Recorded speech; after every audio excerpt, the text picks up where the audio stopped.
কেন দুধ দুধ নিয়ে এসছো? মানে বললাম দুধ নিয়ে এসে বললাম লিচু আনতে পারলাম না। লিচু লিচুর দাম জানো কত? আমার দুটো লিচু খাও তুমি। আমার লিচু আছে।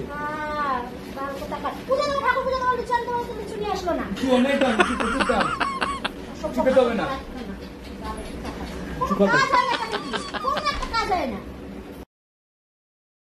হাই ফ্রেন্ড, তোমরা সবাই কেমন আছো? আশা করি ভালো আছো। ইয়ার আছে ব্লগে তোমাদের সবাইকে স্বাগত বন্ধুরা।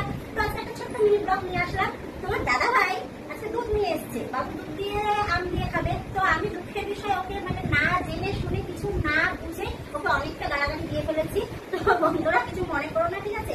আমি বলেছিলাম যে নতুন ফল লিচু আনার কথা, তো ও সেটা লুকিয়ে লুকিয়ে নিয়ে এসে ঠাকুরের কাছে রেখে দিয়েছে। তো আমাকে বলেনি, আমি ওকে অনেকটা গালাগালি দিয়ে ফেলেছি। তো চলো আসো দেখো কোথায় লিচুগুলো এনে রেখেছে।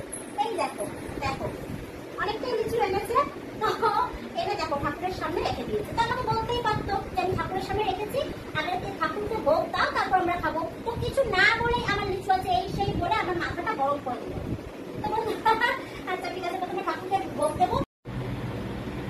তো ঠাকুরকে এখন ভোগ দিচ্ছি, ভোগ দেওয়া হয়ে গেলে তো আমরা সবাই মিলে লিচু খাবো। তো তোমরা সবাই চলে এসো, ঠিক আছে? তো এখন ঠাকুর পুজোটা সেরে নিই, পুজোটা সারার পর আমরা সবাই মিলে একসাথে খাবো। তোমরা সবাই অবশ্যই চলে এসো বন্ধুরা। আর ভালো লাগলে লাইক কমেন্ট শেয়ার করো। চলো টাটা।